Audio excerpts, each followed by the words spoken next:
welcome back to 52 Lockup. I am your Apple TV cat muppet in Apple TV. 52 Lockup is a series I started to talk about one of my biggest passions, true crime. A new episode on every Cat Maniac Monday for 52 Mondays, 52 crimes. I hope you true crime fans enjoy. So be sure to like, subscribe, comment, give me feedback, give me something. And of course, always, viewer discretion is advised. So, today's story starts in Colorado.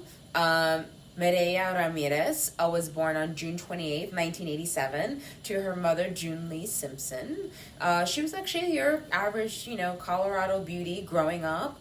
And by the time she was 28 years old, she met 51-year-old Efrain Villanueva.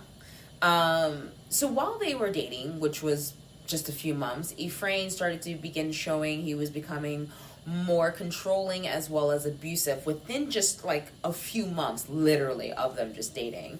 Mireya was starting to show signs of being in an abusive relationship, and a lot of her loved ones are highly concerned. There were mentionings that Efrain had previously beaten Mireya before. So unfortunately, we're just going to jump a little into it because I was limited on what I could find. So one day on December 13th, 2015, Efrain and Mireya got into this argument. It's unknown to like what the fight was really about, but June is like downstairs in the house. Mireya and Efrain are upstairs in her room, and then June hears her daughter like screaming from the bedroom. She drops what she's doing. She runs over to see what the problem is. As soon as she opens the bedroom door, she finds Efrain is on top of her, stabbing her daughter. And, June, she like lunges at Efrain to get him off of her daughter. They fall to the floor while Mireya is like trying to like get up. She's trying to get away.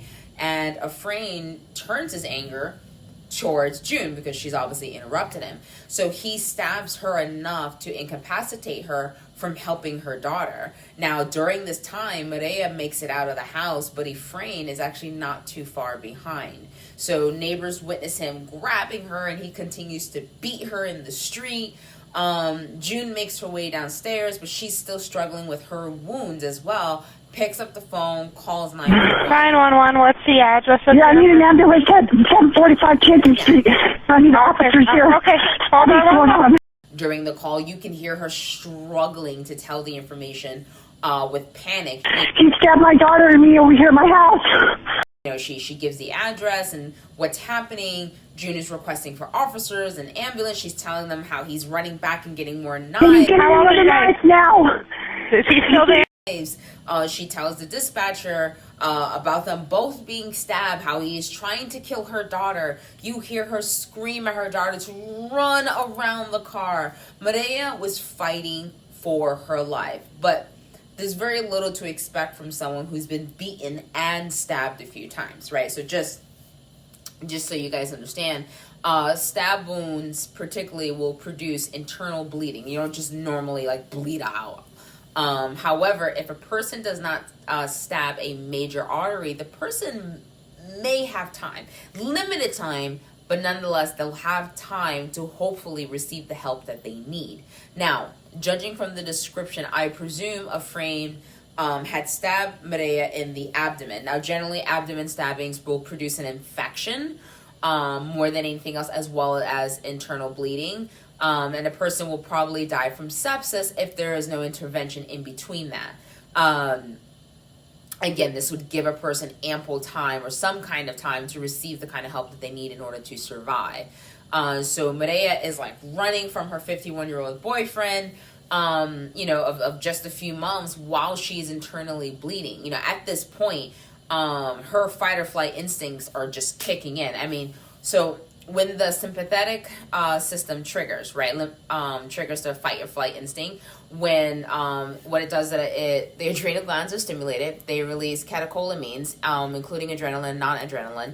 Your pupils begin to dilate, which actually allows the eyes to receive more light, and it improves your vision, right? Because you need to figure out, like, how the hell am I going to fucking get out of this?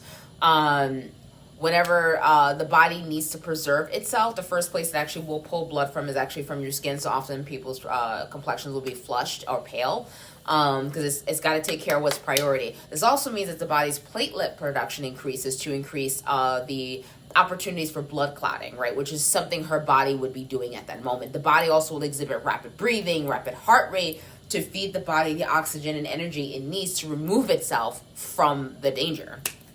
So Mireya she's truly fighting for her life by running around the car, getting out of the house. The problem is at some point he catches up to her. And here's the thing. He knows she's not going for her, and like the killers in the horror movies, he goes back and he keeps getting more knives to come back for her. Now, dispatch has already been sent out. Officers are on the way. Ambulances are on their way. Which, as long as Ephraim did not hit a major artery, there was a good chance that possibly Mireya would have survived. But we all know that life can change faster than a nanosecond, right? So on the call with 911, it can be heard of the mother begging for them, don't let him kill my daughter. Don't let him kill my daughter. Officer Dale Leonard was actually one of the officers dispatched to the scene. And upon arrival, the officers began to draw their guns, and they're demanding, Ephraim, you stop what you're doing and drop the knife. Ephraim does not stop stabbing her. He is clearly determined she's going to die. On the 911 call, the mother eventually, I believe, is the one that screams, shoot him, and that's when the line goes dead. Officer Dale Leonard shot Ephraim and killed him, but unfortunately, Mireya would actually die from her 28 stab wounds. Officer Dale Leonard was actually up for an investigation, eventually cleared if the shooting was actually justified. Now, judging the fact that he decided to kill her, I'm assuming she was probably deciding to end things, right? So if you know anyone in a domestic abusive relationship, they can call 1-800-799-7233. They can text START to 88788. The website is thehotline.org. I mean, about 4,000 women die every year due to domestic violence. Of the total domestic violence homicides, about 75% of the victims are actually killed because they attempted to leave the relationship, or right after the relationship has ended and their abuser was not going to let them go.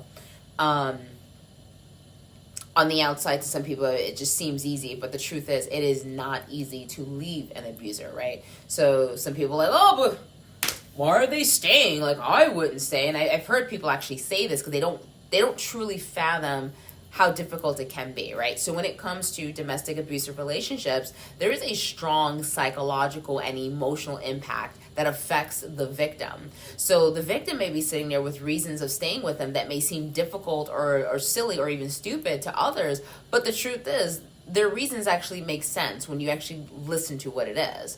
It could be because they're in love, right? So they feel in love. They want the abuse to stop, but not the relationship necessarily, right? Because the relationship didn't start abusive, right? The victim maybe, trying to get back to what the relationship was before the abuse actually kicked up, right? Because they got to figure out, like, well, how did we get from A to D? We skipped some letters. To them, they're not understanding, right? Fear is another reason, right? Often abusers will threaten, intimidate, and find ways to overpower their victims. The victim could risk injury or death. The abuser may threaten their children, pets, friends, family, their jobs, just to maintain control over this person. The victim will start to feel they are protecting those people by taking the abuse, right? And I'm sure we know someone, right? I'm sure you know someone. There is also the option that the victim may not have the finances to leave. I mean, there are relationships where an abuser will slowly pick at the person to prevent them from maintaining financial stability in order to control them. They can also be physically isolated, right? The victim will also feel ashamed of it, they may understand that it is not their fault, and maybe they don't understand that the abuse is not their fault, but that doesn't stop them from feeling embarrassed or ashamed.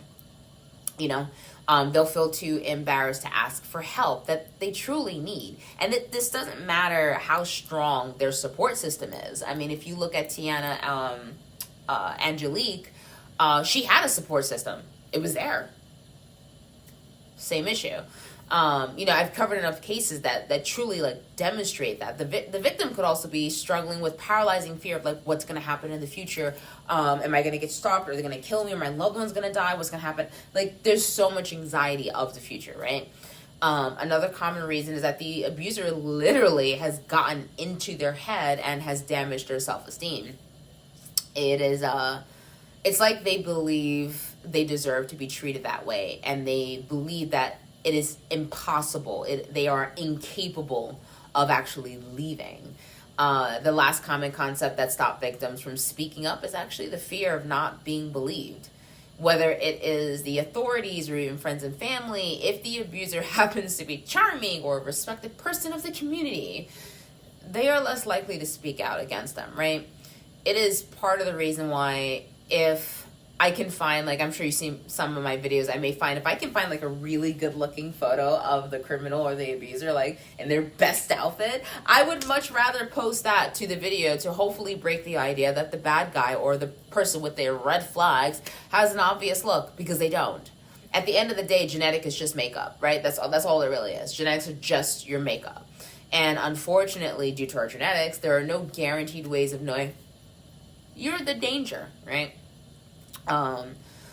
So I appreciate everyone, you guys taking the time to tune in with me for 52 weeks for 52 crimes. But the truth is, if you know someone in need of help, try to be gently consistent with them, to let them know, hey, what you're involved in, it's not healthy, it's not safe. Make sure, they know you were truly there for them. Check up on them frequently. Let them know, hey, you could text 911 if they need to be, like discreet if something's escalating. And I would suggest to text as much information, honestly, on the first text, just in case if they can't text anymore after that. It is very, very, very difficult looking at someone like in this sort of situation, because you want to help them. Sometimes I see people in the street and you're like, I want to help you. I really want to help you. And at the end of the day, it's still their choice, and they have to come to like realize, these things. Domestic violence can occur between parent and child. It can occur between lovers. But the truth is, at the end of the day, it just means someone needs help. I hate the fact that the media will always portray like a bad picture or the criminal picture of the attacker or whoever, the bad person is, because I kind of feel like what it does is it tells you, bad people have a look. Bad people don't have a look. The most abusive, narcissistic sons of a bitches on this planet do not have a distinct look. In fact, if they are a narcissistic abuser, they're quite charming. There will be just a way of winning over the world, which is one of the reasons why a victim will feel trapped. And it's interesting when you see that, because people will lock in on an idea like, well, so-and-so looks mean, so they're probably mean. Or so-and-so looks soft, and they, this is it, when the truth is, your looks mean absolutely nothing. At the end of the day, abusers know who to pick out from their prey. Prey will respond a certain way, and if they think they can really get inside their head and do as much damage as fucking possible, they will go for it. The only thing that I will say that I've noticed with like either observing people or other situations from like watching how people react to their loved ones in those situations, usually people with trauma have like an alarm system. They will pick out that person. Whether you refer to yourself as an empath or if you're just someone who has PTSD, they will pick out the person in the room who's the problem. It's just because that trauma was so like, woo, woo, woo, like that kind of thing. It'll let them know like something's wrong.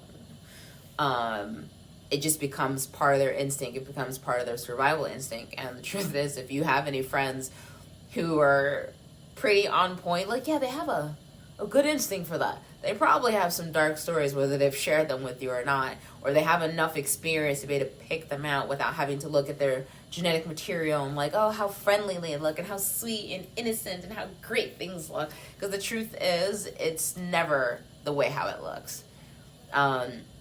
You see it in movies where they make the bad guy look a certain way and you're like, oh no, who's the danger? And then the guy that they thought was the bad guy is not really the bad guy. You know, and it's sad. It's really sad. I knew a girl that I used to work with, and must have been 18, and she came to work one day. She had a little extra makeup and some sunglasses, and I was like, what's with your face? What happened? And she was like, oh, I fell. I was like, just there? I was like, 'cause she had some other bruises, like elbow, you know, like I had put the math together very quickly, and I was just like, you need help. I don't know if she ever did leave him. I mean, I didn't work there for very long, but it was very, obvious to me and a bunch of other people that she was getting her ass beat at home from her boyfriend, and it was just like, baby, you don't have to live like that. And to her, she was like, well, I don't have the money. That was the first thing she would bring up. She's like, I'm just a cashier. And she was scared to death. There was an incident where I was in class, and it was actually the first time I'd actually seen a couple of dudes get up in response to another guy. So I'll paint the picture for you. We're all sitting in class, and this girl, very pretty girl, sweet girl, I guess was dating this junior, and whatever she did annoyed him that his reflex went up. I mean, and without skipping a beat. She had hit that floor. He didn't hit her, but she had dropped to the floor to cover and protect herself. We were 16. And I remember seeing like the fear in her face, that reflex of just jumping to the floor. And that told everyone in the room what the fuck was going on. So a good chunk of the guys in the classroom got up and they were like, you fucking hit her? And he immediately changed his, you could see the shift. And the thing about it, he was charming as fuck in high school. Charming, good looking, always knew the right thing to say. I had never really spoke with him because he was just like a year ahead of me, but I didn't really care for like chatting with a lot of people. I had my own shit going on. But he turned it right off. And I've grown up with someone who can switch their face like that, and that shit is alarming as fuck. And he just shifted his face like, we were playing, we were joking, and he had glanced at her like enough for her to like stand up to like pretend like, no, like everything's fine, but you could see her legs were like shaking because she was so scared, and it was so obvious. He obviously had hit her before. And the other thing was, it made us question what the fuck was going on in your house. Because truth is, teens do go through a lot, and a lot of times people don't realize what's going on in their lives as well as in their heads. So they all got up and they circled him. They threatened him. And they're like, if we ever catch you, put your hand on her, we'll beat your ass. Do you fucking understand me? He was, guys, like he had this whole other different reaction, and I tried to say a few words to her just to like let her know that it, that wasn't normal. She was like, no, I know, but you can see she wasn't processing it, and wasn't fully accepting it. But I do know that it was the first time that I was actually impressed by a couple of boys in my school, because I've seen guys do some outlandish shit in front of other men, and the other men will just look like, why didn't she walk away? Because even if she does, right, she'll still get followed on a train and get raped. You know what I mean? Like, not all guys actually step in. And that was the first time I had actually witnessed it as a kid, and I was so impressed. I was just like, those are the allies. Those are the true allies, right? But I've also known, unfortunately, a lot of women who have been in very abusive relationships. Sometimes they have kids, sometimes they're married, sometimes they feel like, I can't get out. Like, how am I going to get out? How am I going to get out? How am I going to get out? and they don't know how to handle it. Abusers will do anything that they can to control the other person. So like, I'll even speak out on my personal behalf, right? So I was never hit. Any guy that I was with was too scared to hit me because I told them I'd bust their kneecaps open while they fucking slept. I say that lovingly, and I meant it. And the guys that had been who would want to push the envelope, they'd all make the same complaint: "You're so difficult to control." And I would always just say, "I'm not for your control. I don't try to control you. You don't try to control me. I think we can make this fair." And it would always baffle them. And if I had an opportunity to leave, I just up and left. Like, there was one guy, I literally left like a thief in the night, but I had told him I was going to. And he would constantly berate me anytime he could verbally. He had a sister-in-law that would join in on it, and it'd just be the two of them, back and forth. And I think he was confident, like, I'm gonna destroy her self-esteem. And he was so adamant about it. I remember one time me and him had gotten into an argument, and he punched a wall next to my face over a can of soup, right? His brother had heard it, flew up the fucking stairs, and his brother was not about that. He was like, "We're not about that life. We don't do this in that family. We do not do that in this family." And he had corrected him immediately. And the fact that his brother was there, I think, is the only reason why he didn't want to escalate it, which would have escalated things that I was willing to fucking do to survive. And I never forgot the speed that his brother had kicked in the door, because the truth is, I was ready to jump out the window. His brother, like, kicks open the door. I flew to the other side, because I was like, I'm going to have to fight both of them, and I don't know what the hell's going to happen. And his brother surprised me. I had such a deep respect for his brother. Girlfriend, not so much, because she was the one that would join in with him to like, you know, pick at me all fucking day, or like say like stupid little things, whether it was something prejudiced or something silly, or it was just whatever it was some kind of way to like pick at my esteem.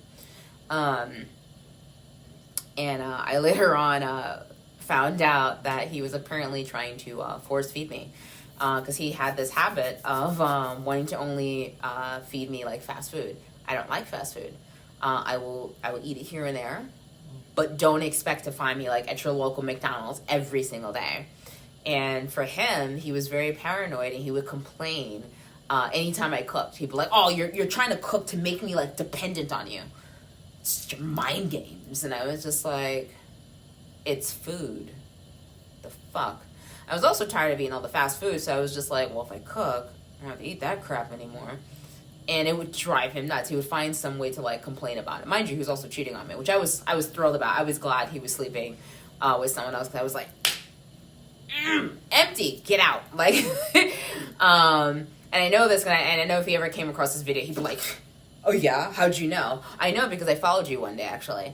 And I also caught the two of you in one of the rooms while she was like straddling you. She didn't have to put up your bullshit, but I also felt really bad for her boyfriend too, because she was in her own way abusive to her boyfriend. He was a really great guy. It was just like, she did a lot of horrible things, but whatever. Karma is karma. So I had told him, like, because I was really getting fucking fed up with his shit, and I was just like, "I'm gonna leave you like a thief in the night." And he looked at me, he laughed, he thought it was all fucking fun and games, and I was planning on like being out. In fact, one time, the sister-in-law had pieced together, I had certain like stuff together, like in order to like pick up and like just head out as quickly as possible. And she had made a comment towards him, and he had kicked in the door like, "Are you fucking leaving me?" And I looked him dead in his face, and I was like, "Babe, I'm not leaving you. What would give you that impression? Why would you think that I was leaving you today?" So he just looked at me, you know, little gaslighting back, you know, it's never fun when it's done back to you, right? And so eventually he like left it alone. But I had found out it was a sister-in-law who was like feeding, like, I think this is what she's planned. Like, she was fucking full on against me for like no reason. And it was just like, I had barely spoke to her, you know, and stuff like that. And even though I was in the house and there were other people there, I, in my own way, felt trapped, right? Because I don't have exactly the strongest support system outside of myself. I am my support system, right? But I'm very proud of that. I've always been very proud of that. And a lot of the women in my family are just strong women in general, so I'm kind of just like, yeah, I see you have a testicle, don't care. Don't want to have to neuter you to get things done. And I think he thought that would be a way to control me, but it never did. And that was the crazy part, right? And with the sister-in-law, I felt like I couldn't talk to his family. I couldn't tell them something was wrong. And only one person figured out that something had to have been wrong, right, at first. I'm not going to shout out who or say what kind of family member it is, but one person started to piece it together. And then I think they spoke with another person in the family. And then one other person had spoken to me as well. Like, something doesn't seem right. Something seems off. And I think they understood that there was a lot more happening in the relationship that I was not speaking out against. I mean, because who am I going to call as some family and tell them about that? Nope. But he was, like, extremely abusive. Always, like, gutting in after me. And the truth is, we only ended up together because of some, como se dice, bullshit and lies that happened over a summer. So I was trying to get out of one bad situation, and he had swooped in to, like, I'm going to assist. And the person who I was hoping who would help me actually ended up not helping me based on some lies. So it left me in a very dangerous predicament. At the time, I was actually temporarily disowned. And I was like, fuck this. I got this. I can get out. I got this. And I made it. I was perfectly fine. I didn't go through the intensity of what a lot of victims go through, in the sense of, like, thinking, I'm never going to get out. But I knew I was going to get out. Like, I knew I was going to get out. I was like, nah, we're not having this. And at the end of the day, when I left, the day that I left, is actually kind of odd. He, so he can go do whatever he wanted. He assigned me a babysitter, basically, because, you know, when you're controlling, you have to know everything. And I think he expected him to report everything to him, which he thought was fucking weird. And later on, that eventually is the person I ended up in a relationship with afterwards. But it all started because he was like, this is the babysitter. You keep an eye on her and everything she's doing. And I was fully well aware of everything. I mean, he would actually give this guy money. Like, here, just take her to IHOP. I don't be fucking bothered with her. Like, that kind of thing. And I'd be like... And the sad part is, actually, the day that I came in, I was like, right, so I'm packing my shit up. I already got a truck. I'm going to be out in the morning. Bye. And I knew he couldn't physically do anything to me, right? Because I knew his brother was home, right? I thought about all that. And I just made it clear because he was trying to figure out, he knew something, like he felt it in his gut, like something is wrong. I feel like she's about to go. And later on that night, while I was sleeping, he actually crawled into the bed because I guess he felt like while I was laying there asleep, that was the best time to get some kind of revenge on me. And I woke up very abruptly and I had looked at him, and I think he understood, like, I will fucking scream. Your brother is right there, and your brother does not play that shit. He made that very fucking clear. And then he got angry, and then decided to, like, completely, like, go off, like, somewhere else. Like, when I say he was, like, really fucked up in the head, there's all kinds of crazy shit that went on in the relationship or whatever. And then I eventually, you know, like I said, I was able to leave, and I just left bright early in the morning. He didn't see it coming. He was just like, you just fucking left. And I was like, I told you I'd leave you like a thief in the night. Do not underestimate me. Hey, remember you said I was too difficult to control? And I was out. So from my personal experience, I can almost understand a victim from their perspective. Do I go through it? No. I've had a few guys attempt and fail tremendously. They know I'm smiling. Yeah, so it's interesting whenever I see these cases, and like it breaks my heart, because even prior to my own personal experiences, my heart has always gone out to anyone who's being abused and mistreated. Like it eats at me. Like I want to help you.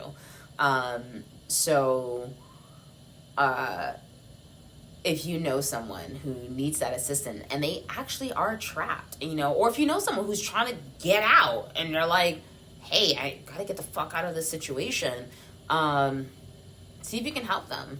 And if there's someone who actually feels like they're trapped and you're like, I can't seem to help them, they don't seem to want to leave, the truth is, as much as you may want to save them, you can't force them to leave, because in order for them to leave, they have to actually believe that they can.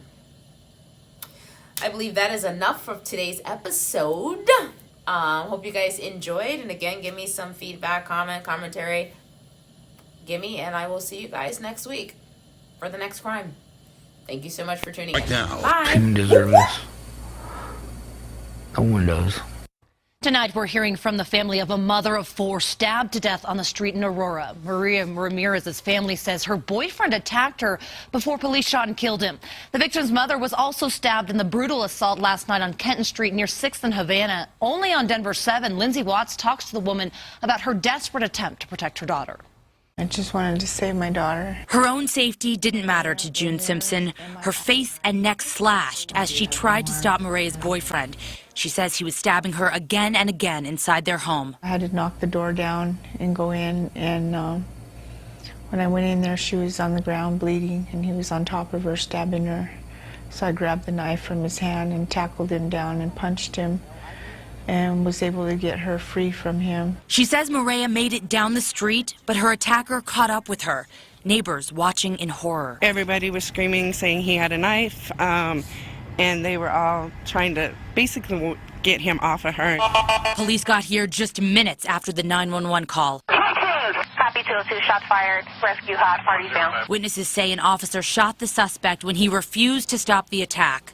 Mireya died soon after at the hospital, leaving behind 4 young children. She was a loving person, happy, energetic, always seemed to be on top of the world. Family is still waiting to see her and say their final words. That I'm there for and I love her. And I'm sorry for what she went through. She didn't deserve it. She'd be greatly missed. They say Mireya had only dated the man who killed her for a few months, but there was violence and other warning signs. They tried to yell at her in front of me, and I don't like that. Her family knows they could only do so much to protect her. They hope this might be a wake-up call for someone else in an abusive relationship. She didn't deserve this. No one does. And next thing you know, it's too late. Lindsay Watts, Denver 7. Aurora police have not identified the man shot and killed. The officer who fired those gunshots is on paid leave.